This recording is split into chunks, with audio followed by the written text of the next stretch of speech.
লেবাননের একটি মন্দিরের কাঠামোয় এমন কিছু পাথর স্থাপন করা হয়েছে যা দেখে মানুষের মস্তিষ্ক হতবাক হয়ে যায়। প্রতিটি পাথরের ওজন প্রায় 3টি ব্লু ওয়েলের সমান ভারী।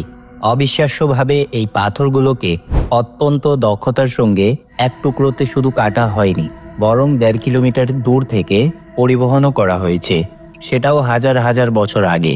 কিন্তু রহস্য হলো, আজ পর্যন্ত মানব ইতিহাসে এমন কোনো সভ্যতার কথা জানা যায়নি যারা এত বড় পাথর কাটার জন্য বিখ্যাত।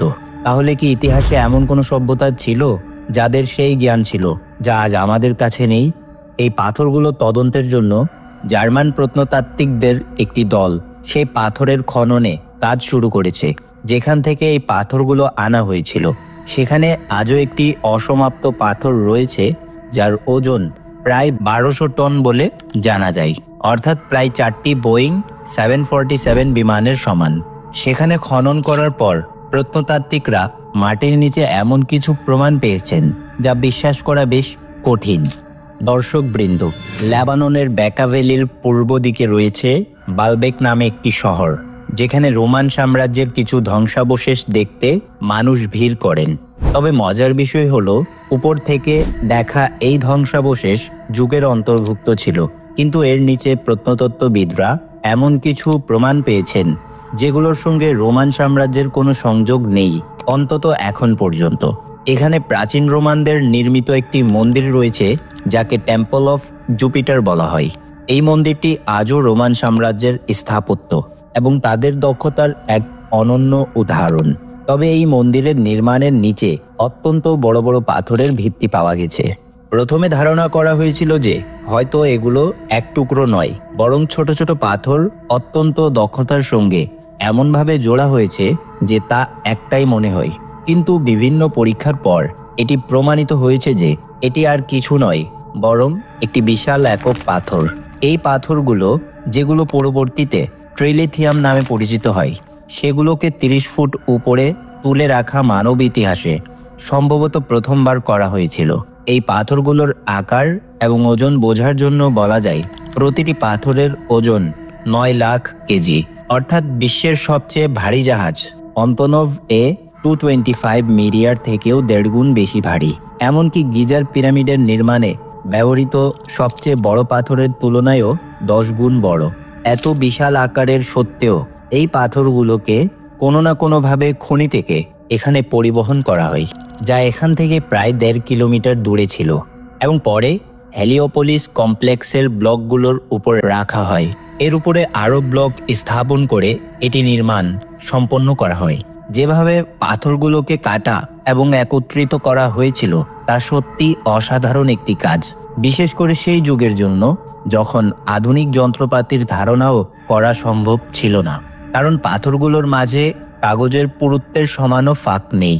রোমান স্থাপত্যের দিকে তাকালে দেখা যায় তাদের মূল লক্ষ্য ছিল সৌন্দর্যের উপর। তারা তাদের নির্মাণ দক্ষতা সারা বিশ্বকে দেখাতে চেয়েছিল, কিন্তু এর বিপরীতে ট্রিলিথিয়ামের মধ্যে লুকিয়েছিল এমন কিছু যা দেখার পর মনে একটি প্রশ্ন উঠে আসে যে যদি কোনো সভ্যতা এত বড় কীর্তি সম্পন্ন করে, তাহলে তারা লুকিয়ে রাখবে কেন? প্রাচীন রোমানরা, যারা তাদের প্রতিটি দক্ষতার রেকর্ড রাখার জন্য বিখ্যাত, তারা এই ট্রিলিথিয়ামের কোনো রেকর্ড রাখেনি কেন? বরং তারা প্রস্তুত করা এই ভিত্তির উপর তাদের মন্দির নির্মাণ করেছিল। এর পাশাপাশি ঐতিহাসিকদের মতে রোমানদের কাছে যে সবচেয়ে বড় ক্রেন ছিল তা সর্বোচ্চ 60 টন ওজন তুলতে সক্ষম ছিল। এর কারণে এটি একেবারেই অসম্ভব যে তারা এই 900 টন ওজনের পাথরগুলো তুলতে পারত।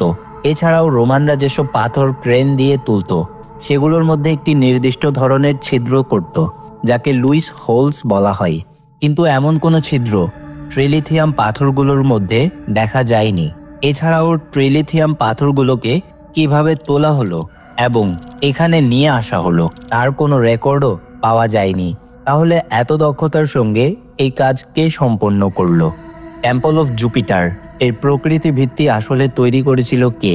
টেম্পল অফ জুপিটারের অন্যান্য পাথরগুলো নিখুঁত ফিনিশিং সহ স্থাপন করা হয়েছে, কিন্তু ট্রিলিথিয়াম সম্পর্কে ধারণা করা হয় যে এটি আরও পুরনো। সবকিছু বিবেচনায় রেখে মনে হয় ট্রিলিথিয়াম রোমান সাম্রাজ্যের চেয়েও 10,000 বছর আগের। যে কাজটি আজকের আধুনিক যুগেও করা অসম্ভব বলে মনে হয়। সেটি সেই সময়ে কোনো সভ্যতা এবং কিভাবে সম্পন্ন করেছিল, এটি এমন একটি রহস্য যার সম্পর্কে প্রত্নতাত্ত্বিকরা এখনো পর্যন্ত কিছুই নিশ্চিত করে বলতে পারেননি। বালবেকে শুধুমাত্র ট্রিলিথিয়াম নয়, টেম্পল অফ জুপিটার কমপ্লেক্স আরও অনেক জায়গায় এমন বড় বড় পাথর দেখা যায়। সিঁড়ির পাশে রাখা 800 টনের এই পাথরটি দেখুন, এটি নাড়ানো পর্যন্ত কোনো সাধারণ ব্যাপার নয়। এরপর আমরা দক্ষিণ প্রাচীরে আসি, যেখানে 400 থেকে 800 টনের অসংখ্য ব্লক পাওয়া যায়। কিছু ব্লক মাটির উপরে রয়েছে আর কিছু মাটির নিচে, তবে কেউ জানে না এগুলো মাটির নিচে কতটা গভীর। এগুলোর ফিটিং অত্যন্ত নিখুঁতভাবে করা হয়েছে এবং প্রান্তে তৈরি লাইন 1 মিলিমিটারের চেয়েও ছোট। এটি দেখার পর আরও জটিল করে তোলে। এই পাথরগুলোর পৃষ্ঠে কিছু অদ্ভুত চিহ্ন দেখা যায়, যা আজকের আধুনিক মাইনিং মেশিনের ব্যবহারের ফলে পাথরের উপর তৈরি হওয়া চিহ্নের মতো। এই চিহ্নগুলোর দৈর্ঘ্য প্রায় 10 ফুট পর্যন্ত হয় এবং এগুলো একে অপরের সঙ্গে পুরোপুরি সমান্তরাল। প্রাচীন যুগের সরঞ্জামগুলোর কথা বলা হলে এর মধ্যে এমন কোনো টুল নেই যা এই ধরনের চিহ্ন তৈরি করতে পারে। অন্তত ইতিহাসবিদদের রেকর্ড অনুযায়ী এমন কোনো টুলের উল্লেখ নেই। এই ধরনের টুল মার্ক চীনের ইয়ানশান কোয়ারির পাথরগুলোতেও দেখা গেছে। সেখানে একটি 16,000 টন ওজনের পাথরের ব্লক রয়েছে, যার উপর ঠিক একই ধরনের চিহ্ন দেখা যায়। যেমন বালবেকের পাথরগুলোর উপর চিহ্ন দেখা যায়, তেমনি জর্ডানের প্রাচীন শহর পেট্রাতেও একই ধরনের চিহ্ন দেখা যায়। পাহাড়ের পাথর কেটে এই শহরটি অন্তত 2300 বছর আগে তৈরি করা হয়েছিল। তুলনা করলে দেখা যায় এই চিহ্নগুলো আজকের আধুনিক মেশিনের তৈরি চিহ্নের মতোই, অর্থাৎ প্রাচীন যুগেও এমন প্রযুক্তি ছিল যা আধুনিক মেশিনের মতো পাথর কাটতে সক্ষম ছিল। তবে স্পষ্ট এর কোনো সুনির্দিষ্ট প্রমাণ এখনো পর্যন্ত ইতিহাসবিদদের কাছে নেই। এখন আসা যাক সেই খনির প্রসঙ্গে যেখান থেকে বালবেকের এই পাথরগুলো আনা হয়েছিল। এর মধ্যে ট্রিলিথিয়াম বা টেম্পল অফ জুপিটার থেকে প্রায় 1.5 কিলোমিটার দূরে ছিল। এটি একটি লাইমস্টোনের খনি, যেখানে এখনো কিছু আধা কাটা পাথর দেখা যায়। এটি আরও বেশি অবাক করার মতো কারণ এটি টেম্পল অফ জুপিটার এবং কমপ্লিকেটেড ওমেন নামে পরিচিত। এর এই নামকরণের পেছনে অনেক গল্প প্রচলিত রয়েছে। এই পাথরটি 68 ফুট লম্বা, 14 ফুট উঁচু এবং 14 ফুট পুরু। এর ওজন হিসাব করা হয়েছে প্রায় 1200 টন। এই পাথরটি একটি কোণে পড়ে আছে আর এর নিচের অংশ এখনো খনির পাথরের সঙ্গে যুক্ত। যারা এটি এই আকৃতিতে কেটেছিল তারা এর নিচের অংশটি আলাদা করার সুযোগ পাননি এবং হয়তো মাঝখানে তারা এই কাজটি মাঝপথে ছেড়ে দিতে বাধ্য হয়েছিল, নতুবা হয়তো এই পাথরটিও আজ টেম্পল অফ জুপিটারের সাইটে দেখা যেত। এই পাথরের নিচের অংশে আজও ঠিক একই ধরনের চিহ্ন দেখা যায় যেমন টেম্পল অফ জুপিটারের অন্যান্য পাথরে দেখা গেছে। সুইজারল্যান্ডের ইয়ংফ্রাউ পার্কে প্রেগনেন্ট উইমেন স্টোন এর একটি মডেল রাখা হয়েছে।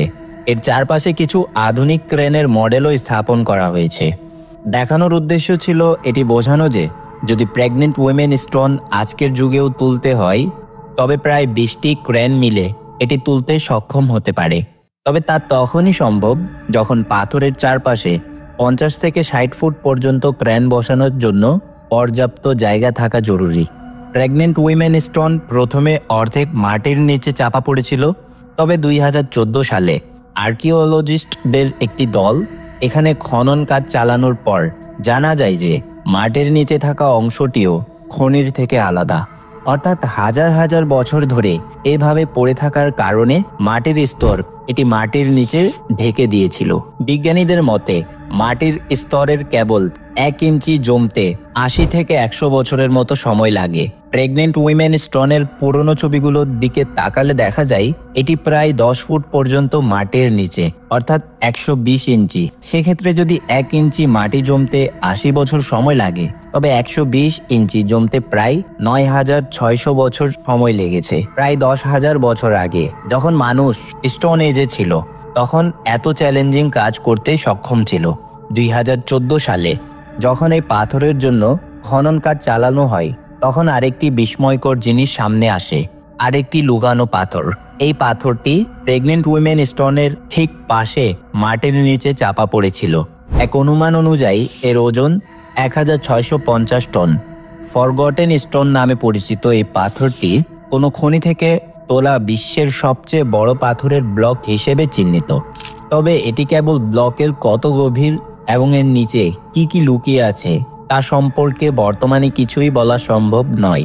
এই পাথরটি আজকের বিজ্ঞানীদের, বিশেষত ইঞ্জিনিয়ার এবং আর্কিওলজিস্টদের জন্য একটি রহস্য হয়ে রয়েছে।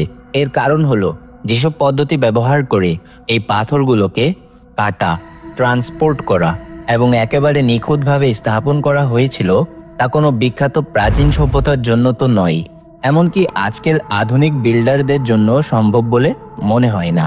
এছাড়াও এই খনি থেকে বালবেক পর্যন্ত যাওয়ার পথ শুধুমাত্র পাহাড়ি এবং উঁচু নিচু নয়, বরং অত্যন্ত রুক্ষ এবং দুর্গম। এমন কোনো প্রমাণও নেই যা মনে করা হয় যে প্রাচীন যুগে এই পাথরগুলোর পরিবহনের জন্য কোনো সরাসরি পথ তৈরি করা হয়নি, যা পাথরগুলোকে টেনে নিয়ে যাওয়াকে সহজ করে তুলত। শুধু তাই নয়, বালবেক সাইটে এই ভারী পাথরগুলো পৌঁছানোর পর এগুলো কিভাবে এত সূক্ষ্মভাবে তোলা হয়েছিল তা আজও একটি রহস্য। ধরা যাক এই ধারণাগুলো সেই সময়ের দিকে ইঙ্গিত করে যখন মানুষের উচ্চতা অনেক বেশি ছিল এবং তাদের দেহ দেবতার মতো শক্তিশালী ছিল। বিভিন্ন ধর্মগ্রন্থে যেমন বাইবেল, কোরআন এবং হিন্দু শাস্ত্রেও এমন মানুষের উল্লেখ পাওয়া যায় যারা অত্যন্ত দীর্ঘকায় এবং শক্তিশালী ছিলেন। তাদের এমন ক্ষমতা ছিল যা কোনো কল্পবিজ্ঞান সিনেমায় সুপার হিউম্যানদের মতো মনে হয়। বিভিন্ন ধর্মগ্রন্থে এদের ভিন্ন ভিন্ন নাম দেওয়া হয়েছে। যেমন বাইবেলে তাদের নেফিলিম বলা হয়েছে, কোথাও কোথাও তাদের উচ্চতা 450 ফুট বলা হয়েছে, আবার কোথাও 100 ফুট পর্যন্ত উল্লেখ করা হয়েছে। এমন সিভিলাইজেশনগুলোর জন্য হয়তো বালবেকের পাথরগুলো তোলা এতটা কঠিন কাজ ছিল না। আশা করছি Muin all in one YouTube চ্যানেলের এই ভিডিওটিও আপনারা অনেক ভালোবাসা দিয়ে লাইক এবং শেয়ার করবেন। আপনাদের ভালোবাসাপূর্ণ কমেন্টের জন্য আন্তরিক ধন্যবাদ। দেখা হবে পরবর্তী দারুণ ভিডিওতে।